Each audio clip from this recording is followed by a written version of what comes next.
योगी आदित्यनाथ हो, भाजपा हो, लगातार ये कह रहे हैं रिजर्वेशन खत्म करो, लगातार ये कह रहे हैं पब्लिक सर्विस को खत्म करो। आज 30 लाख से ज्यादा वैकेंसीज हैं सेंट्रल गवर्नमेंट में, 30 लाख से ज्यादा वैकेंसीज हैं।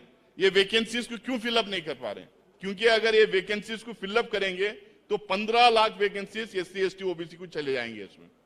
तो उनको वो 15 लाख वैकेंसीज, वो 30 लाख वैकेंसीज फिलअप नहीं इसलिए करना चाह रहे हैं क्योंकि 15 लाख SC ST OBC को EBC को देना पड़ेगा। ये पब्लिक सेक्टर यूनिट्स क्यों बंद कर रहे हैं?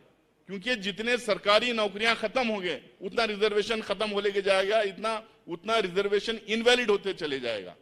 तो एक तरफ ये लोग जो लगातार बोल रहे हैं पब्लिक स्कूल्स बंद करो क्योंकि पब्लिक स्कूल्स में रिजर्वेशन देना पड़ेगा, प्राइवेट स्कूल्स में अगर जाने का है तो प्राइवेट स्कूल्स में रिजर्वेशन की जरूरत नहीं है।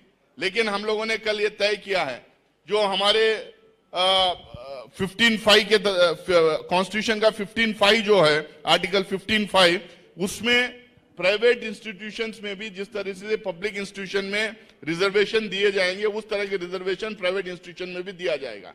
तो ये एकदम साफ टकराव बिहार में है। देश भर में जो टकराव है वही टकराव बिहार में भी है। हम यहाँ पे खुल के रिजर्वेशन की, EBCs को मदद करने की, कास्ट सर्वे की हम बात इसलिए कर रहे हैं क्योंकि बिहार, जिस तरीके से बिहार के लोग अभी भी पिछड़े रहे हैं, जिस तरीके से यहाँ पे तरक्की नहीं हो रही है, जहां 15, 20, 25 साल पहले जहां बिहार रुका हुआ था वहीं पे रुका हुआ है, 1 इंच बराबर कोई यहाँ पे तरक्की नहीं हुई है। तो इसलिए हम कांग्रेस और कांग्रेस के साथ में इंडिया अलायंस का गठबंधन जोर शोर से इस बार इलेक्शन में पार्टिसिपेट करेगा। ये सारे जो 10 पॉइंट्स कल हम लोग जो अनाउंस किए हैं इसको इंप्लीमेंट करने की बात करेंगे। जो 7 गारंटीज हम लोगों ने अनाउंस की हैं उसको इंप्लीमेंट करने की हम बात करेंगे। जहां गारंटीज की बात है, बहुत सारे लोग ये कहते हैं कि गारंटीज देने की क्या जरूरत है। हम लोगों ने कर्नाटका और तेलंगाना में गारंटीज दिए हैं। यहाँ पे बिहार में 70,000 करोड़ रुपए का करप्शन होता है। CAG कहते हैं कि इसके बारे में पता ही नहीं है, यूटिलाइजेशन सर्टिफिकेट नहीं पता है, कौन खर्च किया, कौन खा लिया, किसी को पता नहीं। एक ब्यूरोक्रेट के घर में 10 करोड़ रुपए मिलते हैं, मियाँ बीवी मिलके रात भर वो पैसे जलाते रहते हैं। कई मंत्रियों के खिलाफ में करप्शन के केसेस लगे हैं।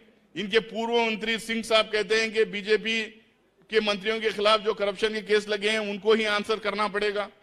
JDU वाले कह रहे हैं कि जो वहां पे चौधरी साहब हैं उनके खिलाफ जो एलिगेशन लगे हैं, JDU वाले कह रहे हैं कि नहीं, वो अशोक चौधरी जी को उसकी सफाई देना पड़ेगा।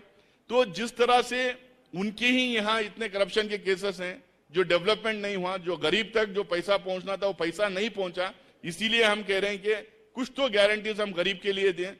जो डेवलपमेंट होगा, जो पैसा रहेगा, जो बजट रहेगा, उसका एक हिस्सा गरीबों को जाना चाहिए, महिलाओं को जाना चाहिए, स्टूडेंट्स को जाना चाहिए, किसानों को जाना चाहिए। इसलिए हम ये गारंटीज हम दिए।